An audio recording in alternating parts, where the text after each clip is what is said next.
आइए सुनते हैं 6 सितंबर 2024 की शिव बाबा की ज्ञान मुरली और ईश्वरीय महावाक्य।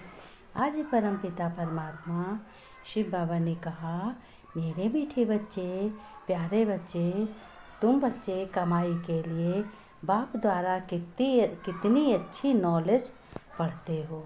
भगवान के द्वारा तुम कितनी अच्छी नॉलेज पढ़ते हो जो कभी भी ख़त्म होने वाली नहीं है। ये पढ़ाई अविनाशी है।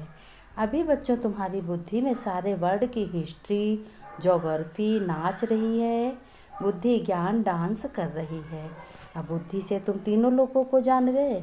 अब बुद्धि से तुम सतयुग को भी जान गए। बुद्धि से तुम कलयुग को भी जान गए। इसलिए तुम्हारी बुद्धि ज्ञान डांस कर रही है। ज्ञान हो गया तुम्हें ना। बाबा ने कहा, जब बाप टीचर बनकर आते हैं तो आधा कल्प तुम्हारी कमाई का प्रबंध हो जाता है। आधा कल्प तक तुम बहुत कमाई रहती है और तुम बहुत धनवान बन जाते हो, क्योंकि ये अविनाशी ज्ञान रत्नों की पढ़ाई है जिसकी बहुत वैल्यू है। जितना तुम्हें इस ज्ञान की धारणा होती जाएगी उतनी तुम्हारी बैटरी भरती जाएगी। शिव बाबा ने कहा, ज्ञान तो हर तरीके का होता है। एक ज्ञान भी अलग अलग होता है। एक खाना बनाने का ज्ञान होता, कपड़े धुलाई का ज्ञान होता, पढ़ाई का ज्ञान होता है, गीत गाने का ज्ञान होता है और अपनी बुद्धि को अपना विकास, नॉलेज, पढ़ाई ये अविनाशी नॉलेज है। भगवान ने कहा, इस नॉलेज से तुम ईश्वरीय नॉलेज से तुम ईश्वरीय पढ़ाई से तुम क्या बनोगे? देवता बनोगे। तुम्हें सारी सृष्टि का नॉलेज हो जाएगा। बाबा ने कहा, सच्चा बाप ही तुम्हें सच सच सुनाते हैं। सच्चा बाप कौन है दुनिया में? सच्चा बाप है ईश्वर, भगवान शिव बाबा, अपना परम पिता परमात्मा। सच सच सुनाते हैं जिससे तुम सचखंड के क्या बनते हो? मालिक बनते हो। सचखंड माने सतयुग के मालिक बनते हो। फिर शिव बाबा ने कहा, बाप ऐसे कभी नहीं कहते कि स्त्री को माँ कहो, नहीं, उनको भी आत्मा समझो। स्त्री है वो भी आत्मा है। आत्मा शरीर से तुम स्त्री पुरुष होते हो, भाई बहन होते हो और माता पिता होते हो, लेकिन तो सबकी एक जैसी होती। आत्मा से क्या है? आत्मा है। आत्मा का रंग रूप एक ही होता है। इसलिए आत्मा से आध्यात्मिक में क्या कहते हैं?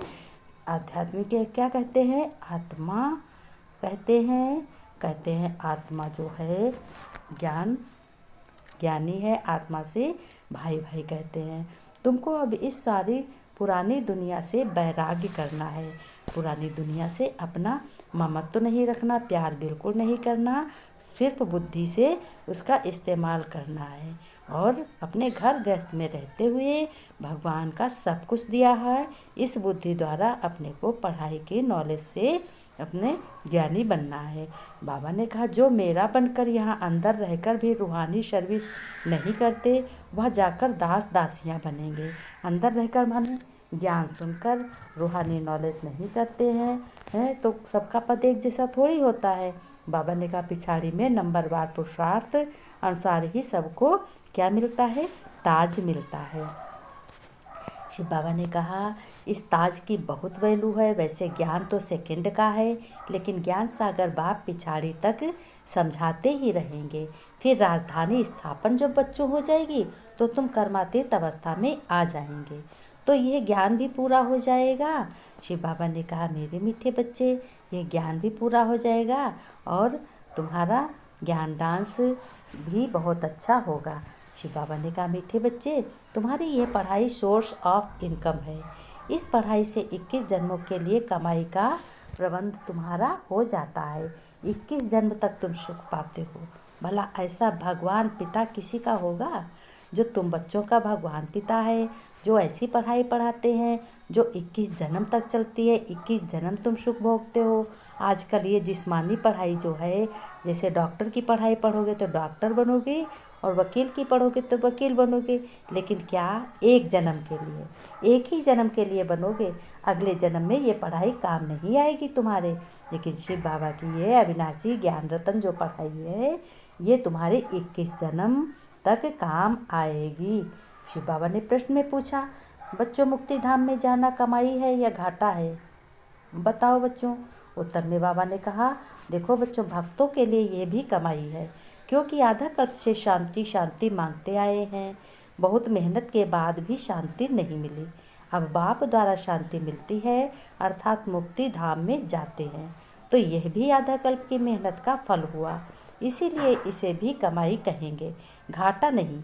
तुम बच्चे तो जीवन मुक्ति में जाने का पुरुषार्थ करते हो। जीवन मुक्ति माने तुम सतयुग में तुम मुक्ति धाम जाओगे, फिर सतयुग में आकर के फिर सुख भोगोगे।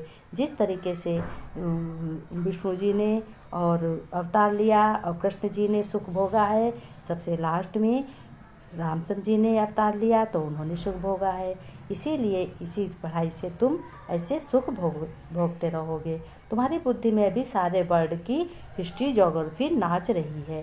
बुद्धि में तुम्हारी हिस्ट्री ज्योग्राफी बहुत अच्छी पढ़ाई की वैल्यूबल है। मीठे मीठे रूहानी बच्चों को रूहानी बाप ने ये तो बहुत समझाया कि रूह ही सब कुछ समझती है। रूह में ही पार्ट ये भरता है, ड्रामा फीड होता है। इस समय तुम बच्चों को रूहानी दुनिया में बाप ले जाते हैं।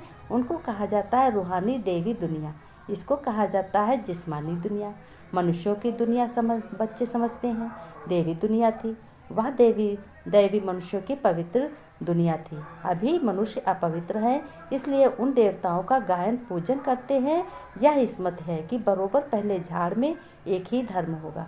विराट रूप में झाड़ भी समझाना होता है। इस झाड़ का बीज रूप ऊपर में है।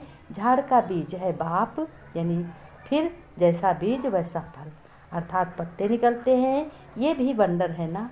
बाबा ने कहा कितनी छोटी चीज़ कितना फल देती है। बाबा ने कहा कितना रूप बदलता है। इस मनुष्य सृष्टि रूपी झाड़ को कोई नहीं जानता है। इसको कहा जाता है कल्प वृक्ष। इसका बस गीता में ही वर्णन है। शिव बाबा ने कहा हद के बाप तो हद का वर्षा देते हैं, बेहद का बाप परमपिता सुखधाम बहुत बेहद का वर्षा देते हैं। यह तो खातिरी है, बाप आए हैं। अब नई दुनिया के मालिक बन रहे हो तुम।